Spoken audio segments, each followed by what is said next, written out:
Hey Project Ascension devs, it's me, Jesus. You guys ruined it. The holy fire will get ya. So it has been 10 months since last time. Let's see what Ascension has been up to. People on Reddit have started to wonder why they are getting spammed with Ascension threads, and I'm here to explain why. I was sent an invite to Ascension's Google Drive from a staff member who was less than pleased by their internal affairs. In here I found a lot of treasures, but most of it is not really relevant to what I want to show you here today. What I wanted to show was this guide on how to deploy news. This document's instructions are as follows.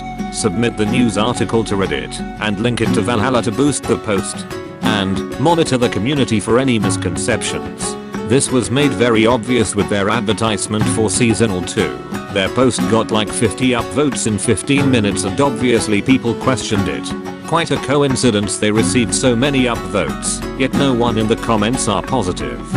In the document was also a bunch of accounts and their password. They use these accounts to shill and create flock mentality, because if a bunch of people says the server is good, then people are less likely to dare question it.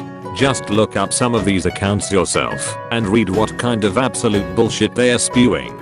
They make tons of ridiculous claims, and as soon as someone calls them out on their shit they downvote them and call them toxic.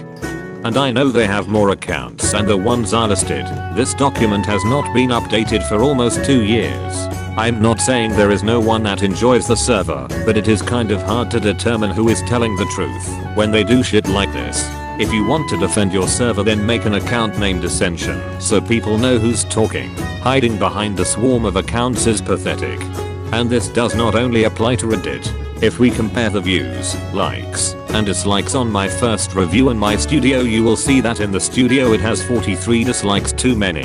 If we do the same comparison on a different video, you will find that everything matches perfectly. This is because YouTube detected and removed 43 dislikes made by spam accounts. I can only guess who was behind that. And for the good old time's sake, why don't we also check out the server itself? They started making these seasonal realms. Now personally I always thought MMOs were kept alive by releasing new content, but I guess a lazy Diablo tool ladder that resets the server every 3 months so you're stuck doing Molten Boar all year is good enough. I won't go too much into detail about Season 1 and Season 2, but they were riddled with dupes. There was this NPC in Mirrodin that gave you a staff which vendored for 10 gold. If you did not have one in your inventory, he would give you another one. So, if you brought a friend to trade with, you could dupe it as much as you wanted. If you also brought a repair bot to vendor on site, this would grant you about 10k gold per hour.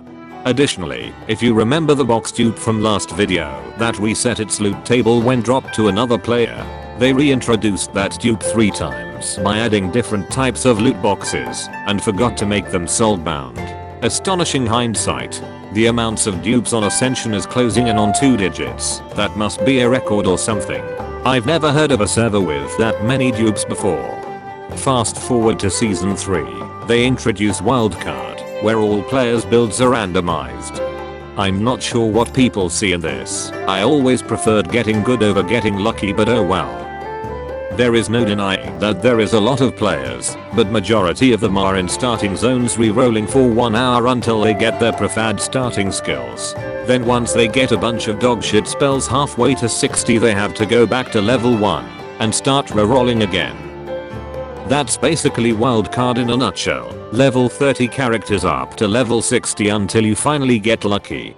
If you don't, you'll get destroyed by the people that did. Remember to stack up on a lot of XP pots, and also put a second account on follow with recruit a friend. Multi-boxing is against the rules, but if you pay for the $15 ref, they'll look the other way.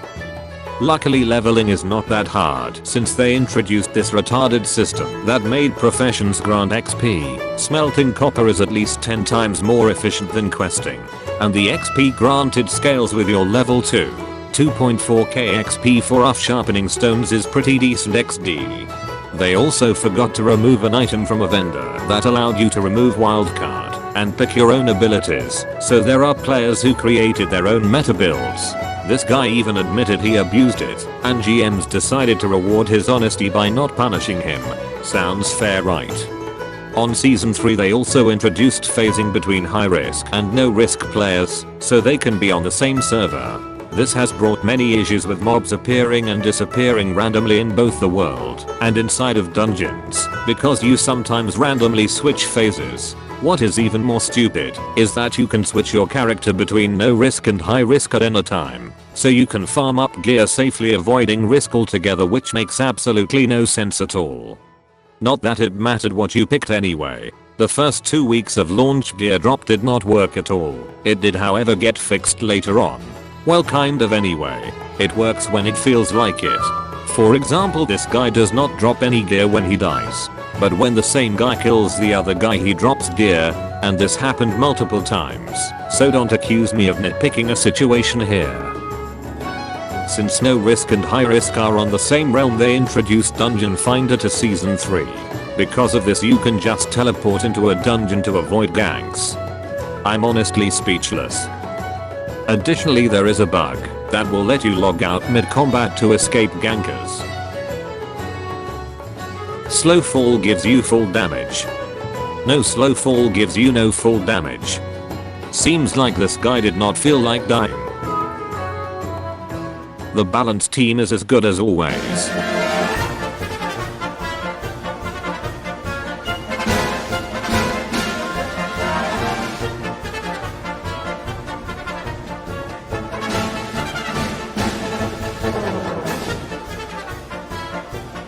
Putting a mooncloth bag in your third bag slot gave you 6000 resilience, turning you into an unkillable god.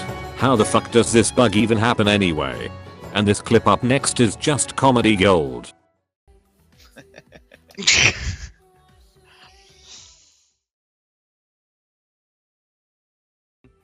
No. Hey Miko, that's me by the What way. the fuck am I doing here? Hi, hello?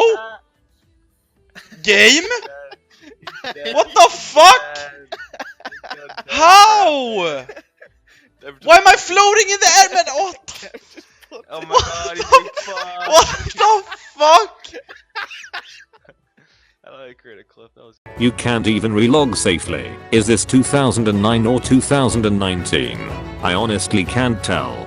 It is nice to see that they are fixing all the important bugs while all of this is happening. Ascension is truly an amazing experience. Don't delay, play today. But it would not be an Ascension video without bringing up their shitty business model. I would like to start off with the fact that players who purchased the Book of Ascension on Season 1 was promised to have it on future seasons. When Season 2 arrived, however, this was scrapped. Perhaps the scummiest shit I've heard all year. They added 22 slot bags for $25. As if portable Reforge altars was not enough, now you can buy a portable mailbox and a portable bank. And if you forgot how to enable auto loot, you can pay $35 for Ascension to do it for you. They also have the audacity to charge $100 to access their TBC beta. Imagine paying the price of 2 AAA titles for doing them the favor of testing their buggy server. What is even more sad is the fact that people are actually buying this crap. How can gamers complain about the EA culture, yet support it at the same time? Their censoring is also still going strong. They implemented a shadow mute function, so when you type something you can see it but no one else can. That's what happens when you voice your opinion. If you're persistent, they encourage you to quit. That's probably the best advice Ascension could give. Stay far away from that server, folks. There is also a rumor that the GM Perth was banned for abusing kill commands to achieve world firsts in Anchorage. He was rehired the next day without explanation. Xecc claims that it was to keep him from exposing Ascension. Perth did tell me his side of the story on Discord, but he seems to have deleted all his messages and I don't really remember what he said.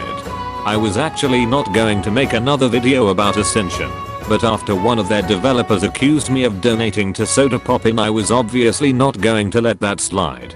As if I'm the only one displeased with their server. You would think after launching as many realms as Ascension have, they would eventually get it right, but nope. TRM is the only reason this meme is still alive. The Chalice should honestly just rename Ascension to World of Warcraft 76 at this point. It is nice to see I'm still a topic of conversation. Let this be a message to all you corrupt private servers out there. Xecc gon' give it to you.